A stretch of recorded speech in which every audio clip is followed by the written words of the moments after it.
मसीह समाज में बहुत सारे भिन्नता को मद्देनजर रखते हुए इस बात को मसीह भाई बहनों के बीच अपनी बात को रखना चाहता हूं कि आप में से बहुत लोग ये जानते हैं कि मसीह शिक्षा में बाइबल साफ रीति से कहती है कि तुम्हारे बीच बहुत सारे लोग भ्रांत शिक्षा देने वाले खड़े होंगे और मसीह प्रेम और वचन को लेकर अलग दिशा में ले जाएंगे, जो कि आज ऐसा हो रहा है।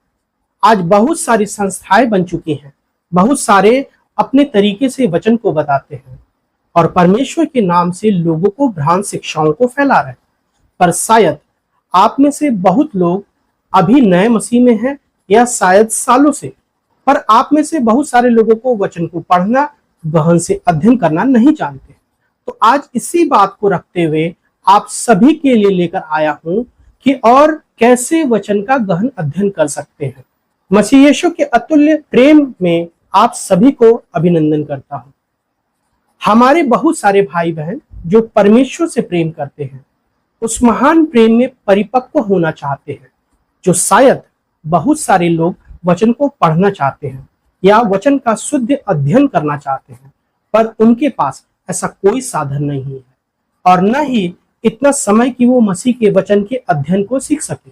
तो आज इस चैनल के माध्यम से मैं आप सभी प्रिय भाई बहनों को बाइबल का अध्ययन के विषय में बताऊंगा कि किस प्रकार वचन को पढ़ना है, समझना और समझाना है और आगे गहराई तक जाना है, कि जब भी आपके सामने परमेश्वर के वचन बताया जाए तो आप वचन को समझ सके कि क्या वह वचन सही रीति से आपके पास आ रहा है या नहीं। आज का पहला भाग शुरुआत करने से पहले आप सभी से कहूंगा कि अगर आपके पास बाइबल है, आप अपने बाइबल को खोल लें। बाइबल को पढ़ने से पहले आप इस स्क्रीन पर लिखे शब्दों को कहीं एक अच्छे से कॉपी में लिख लें। सबसे पहली बात, बाइबल क्या है? बाइबल एक शब्द है जिसका अर्थ पुस्तकें या लेखों का संग्रह होता है, जो ईसाई धर्म के लिए पवित्र पुस्तक है।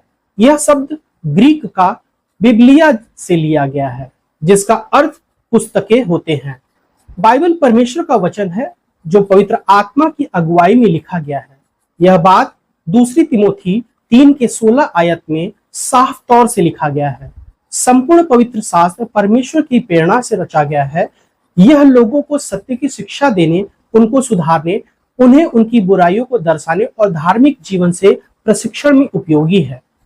अगला, बाइबल को पढ़ने से पहले आपको बताना चाहूंगा कि बाइबल को 2 भागों में बांटा गया है।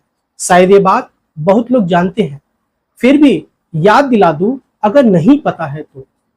पहला, ओल्ड टेस्टामेंट, पुराना नियम। दूसरा, न्यू टेस्टामेंट, नया नियम। पुराने नियम में कुछ 39 पुस्तकें हैं, नए नियम में 27 पुस्तकें हैं। कुल 66 पुस्तकों से पूरा संपूर्ण बाइबल बनता है। अब इन दोनों भागों को 5-5 भागों में बांटा गया है, जिसे आप एक बार में समझ लेंगे तो बाइबल को जल्दी से खोलना सीख जाएंगे। चलिए पहले ओल्ड टेस्टामेंट का मतलब पुराने नियम के 5 भागों में कैसे बांटा गया है देखते हैं। पहला, व्यवस्था।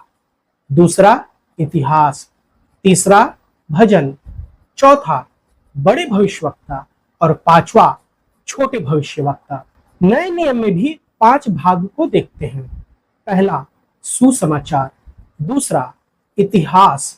तीसरा, बड़े पत्रिया। चौथा, छोटे पत्रिया और 5वां, भविष्यवाणी।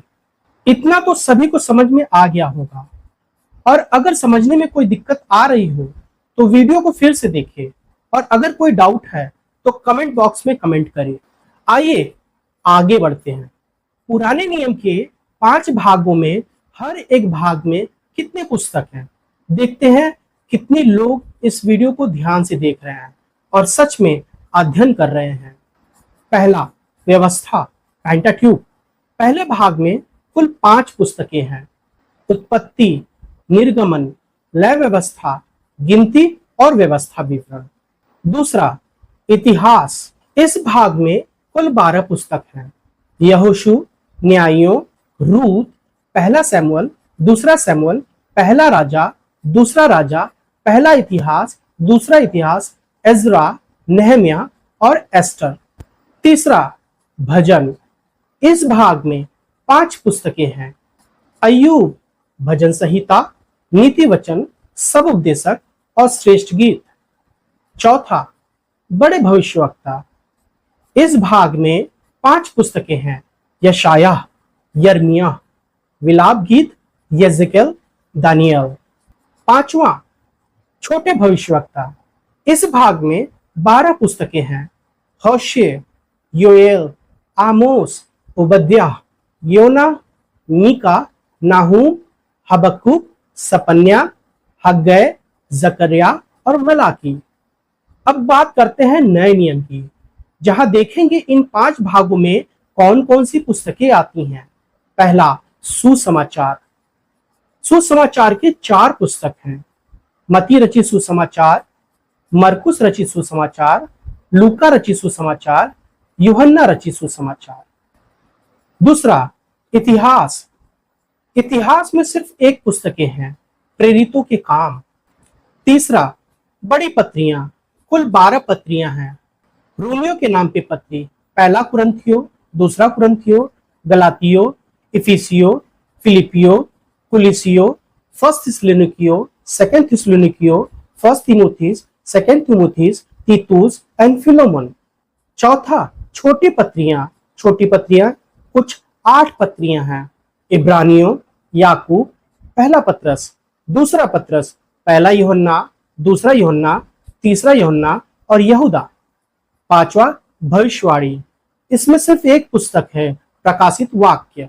तो हमने दोनों नियमों की पुस्तकों के नाम को सीख लिया है।